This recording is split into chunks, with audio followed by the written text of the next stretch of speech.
자, 안녕하십니까. 희망과 용기 주는 사람 공시폭 강의하는 김미석입니다. 이제 가장 문제풀이 제일 마지막 10번, 이제 공간용법과 문제풀이 마지막 10번입니다. 그리고 전체 강의 27번. 자, 이제 오늘 하게 되면은 문제풀이가 다 맞춰져요. 그래서 이 측량하는 기관과 적부심사 이와 관련된 내용들을 보겠습니다.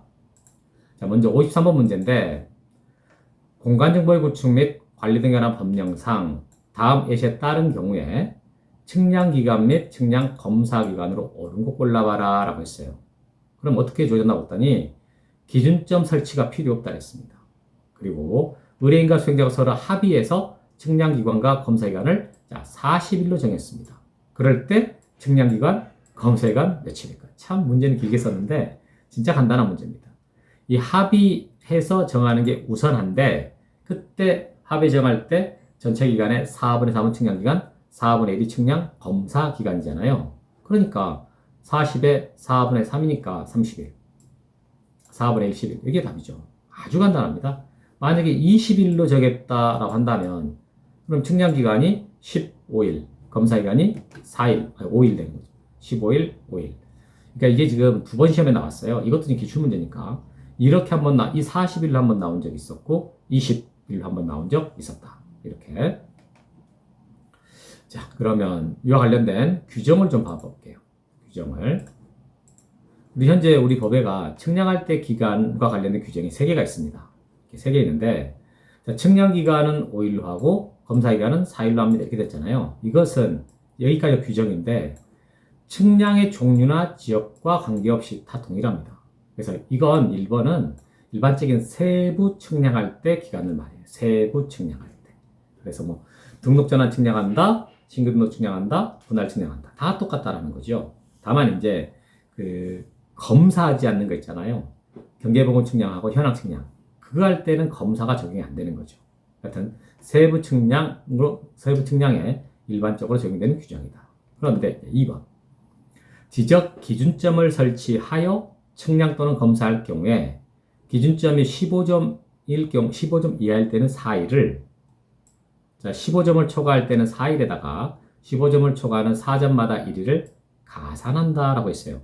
이 가산한다 더하라는 뜻인데, 보통 학생들이 이걸 가산한다 그러니까 뭘 가산하냐 이렇게 물어보거든요, 얘가. 그랬더니 이 4일에다가 1일을 가산한다 이러던데, 이게 아니에요. 이게 아니고, 여기 지금 4일이라고 점 찍어놨잖아요, 쉼표.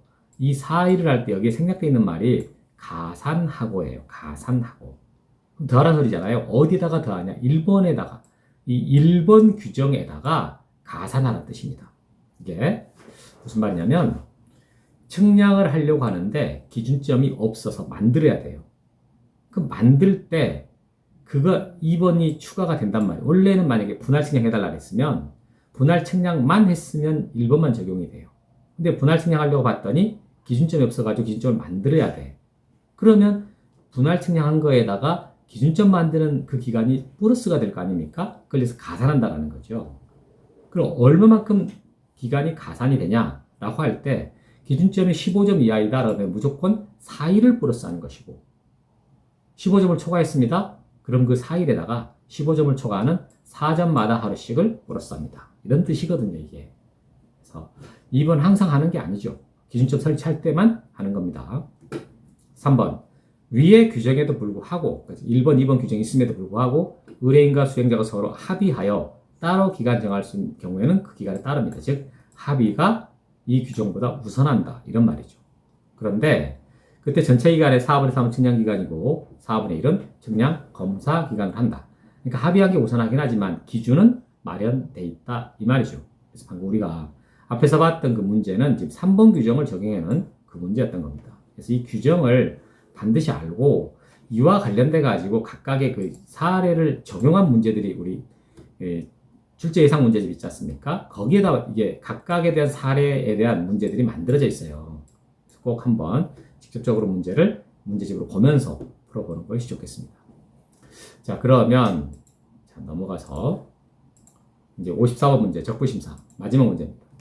적부심사에 관한 설명인데, 자, 틀린 것을 고르세요 라고 했습니다. 1번.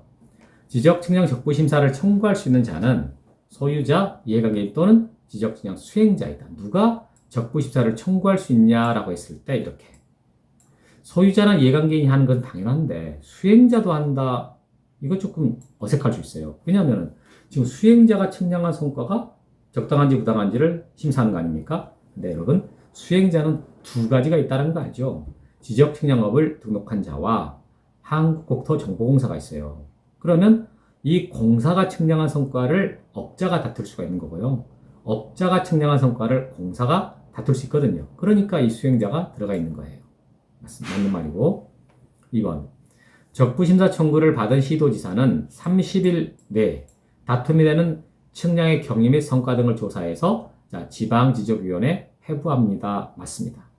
이게 이제 시도사를 거쳐 지방지적에다가 청구하는데 거쳐가라 했으니까 일단 여기다가 제출을 해줘요. 그러면 그것을 지방지적위원회에다가 30일 내로 회부해 줍니다. 이런 말이거든요. 조금 이따가 이거 절차 한번 전체적으로 묶어가지고 보도록 하겠습니다. 3번.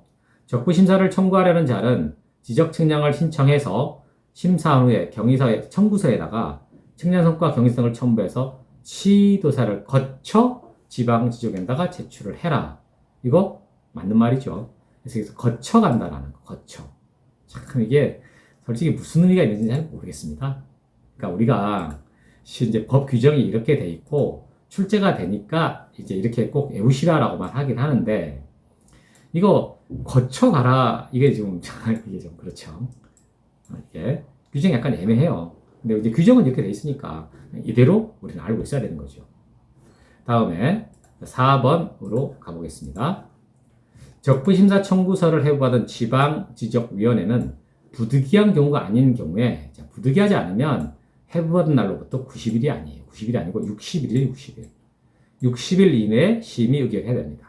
그런데 이제 부득이할 때 30일 내로 한 번만 연장할 수가 있는 거죠. 그러니까 부득이하지 않는데 처음부터 60일은 90일은 아닌 거예요. 60일이라는 거. 그 다음에 적부심사 청구자가 지방지적위원회 의결사항에 대해서 불복할 경우에 다투고 싶다 한 번 더 다투고 싶을 때는 의결서 받은 날로부터 90일 90일 내로 장관을 거쳐 중앙지적위원회에다가 재심사 청구할 수 있습니다. 맞는 거예요. 여러분 이거요 포인트가 두 군데입니다. 90일하고 거쳐. 그러니까 90일 내로 거쳐 이렇게 오는 거예요. 처음부터 90일 내로 거쳐 이렇게. 그럼 거친다 그러면 이게 두 가지 나온단 말 이해할 것 같지 않습니까? 이거 많이 틀리게 하고 싶으면은 90일 내로 장관에게 재심사 청구할 수 있다고 틀리지 않습니까? 규정대로 안 돼 있으니까 그렇게 만들면 정말 많이 틀립니다. 그러니까 처음부터 입력을 할 때 90일 내로 거쳐 이렇게 오라는 거죠. 자, 이렇게 제가 이제 대표적인 지문들을 갖고 봤고, 그럼 이것을 우리가 이 절차 우리가 수업 시간에 맨날 했던 거 아닙니까? 큰 동그라미 치고 안에다가 앞에 끝에 동그라미 치고 중간에 2개 치고 위에 2개 치고 밑에다가 네모 치고 이렇게 제가 설명하지 않습니까? 이렇게 먼저 동그라미 친 다음에 집어넣는 거죠. 청구인, 시도지사, 지방지적위원회. 그 지방지적위원회가 심의결한다. 그래서 갔다가 돌아오고 그 다음에 재심사는 장관, 중앙지적위원회 심의결 갔다가 돌아오고 그 제일 마지막에 결론 소관청이 직권정정하는 거 이렇게. 그러면 이제 이것을 청구인 여기 소유자나 이해관계인 수행자가 측량을 의뢰해서 나온 성과를 가지고 청구서에다 첨부해서 시도사를 거쳐 지방지역에다 제출하지 않습니까? 그러면 시도지사가 지방지적위원회에다가 30일 내로 회부해줘요. 아까 이게 아까 지문에 나왔었던 거죠. 그럼 지방지적위원회가 심의를 하는데 60일 내로 합니다. 다음 부득이할 때 30일 내로 한번 연장할 수 있고 요게 조금 전에 시험에 나왔던 거고. 그러면 지방지적위원회가 의결서를 구했잖아요. 그 의결서를 지체 없이 시도지사에게 송부해주면 시도지사는 그것을 7일 내로 청구인 및 이해관계인에게 통지해주잖아요. 그러면서 안내하죠. 이 지방지적위원회 의결에 불복하고 싶다면은 90일 내로 장관을 거쳐 중앙지적위원회 재심사를 청구할 수 있습니다. 이렇게. 그러면 이제 이 청구인이나 이해관계인은 재심사를 할 수도 있고 안 할 수도 있는데 했다고 칩시다. 그럼 90일 내로 장관을 거쳐 중지해단다. 여기서부터는 아까 지방지적위원회가 갔다가 왔던 거 있잖아요. 적부심사 과정 똑같습니다. 장관이 중지에 30일 내로 회부하고 중지는 60일 내로 심의결하고 부득이할 때 30일 내로 연장하고 그럼 의결서가 나왔으면 장관에게 지체 없이 보내주고 그럼 장관은 청구인 이해관계인에게 7일 내로 통지해주고 자 그러면 이렇게만 하고 끝나면 안 돼요. 이것은 갔다가 오고만 했지 정작 결론은 여기서 나는 거거든요. 그러면 자 이제 장관이 중앙지적위원회 의결서 있지 않습니까? 이것을 시도지사에게 일단 보내줍니다. 그러면 시도지사가 그 중앙지적위원회 의결서와 지방지적위원회 의결서를 소관청한테 보내줘요. 이게 결론이 나와 여기서. 그러면 소관청이 그 지적위원회 의결서에 따라가지고 측량성과와 지적공부를 직권으로 정정합니다 라고 하면서 끝나는 거거든요. 이게 직권정정이지 신청정정하는 거 아니다. 이렇게. 그래서 여러분 이 적부심사 이 절차와 관련돼 가지고 제가 수업 시간에 맨날 했던 그 그림 그리는 과정, 그 과정을 지금 제가 좀 설명했던 내용이지 않습니까? 이걸 먼저 틀을 짜고 거기다 내용을 집어넣고 숫자 넣고 이렇게 하는 게 좋지 처음부터 막 날짜 외우려고 하지 말고요. 그래서 먼저 틀을 짜놓고 나서 나중에 내용을 집어넣어라. 그런 게 훨씬 쉽게 이게 내용을 파악할 수 있는 것이다. 이렇게. 자, 이렇게 해서 오늘 다 문제를 해설했는데, 자, 이제 이렇게 해서 여러분들 제가 지적법과 등기법 문제 총 27번에 걸쳐가지고 54문제 이 정도를 해결했어요. 그래서 여러분들 이제 문제풀이는 이제 끝났어요. 전체적인 내용을 기출문제와 그게 다 기출문제거든요. 기출문제 대표적인 것들 뽑아가지고 쭉 봤는데 상당히 적은 양이 아니에요. 많이 본 겁니다. 그래서 이제 앞으로는 뭘 할까 당장은 할 게 계획이 없습니다. 당장은 뭐 특별하게 이제 강의 올려놓은 거 없고 암기사항 다 외웠어요. 그다음에 대표적인 문제 올렸습니다. 그러면 이제 할 수 있는 것은 특별한 게 없으니까 제가 모의고사 볼 때 보고 나면은 이제 그 올리는 거 이 정도 할 것이고 뭐 만약에 개정사항 한번 제가 올릴 생각이에요. 개정사항 한번 정리해가지고 2월달에 한번 개정된 거 있었고 요번에 개정된 거 있었으니까 등기법 지적 합쳐가지고 개정사항을 한 번 더 올려주는 방향으로 그렇게 할 생각입니다. 그러니까 이제 뭐 지금은 일주일에 3번씩 올라갔었잖아요. 근데 이제 한동안은 좀 뜸했다가 모의고사 보거나 개정사항 있을 때 그럴 때 올리도록 하겠습니다. 여러분 그동안 고생 많으셨습니다. 꼭 합격하시기 바랍니다. 수고하셨습니다.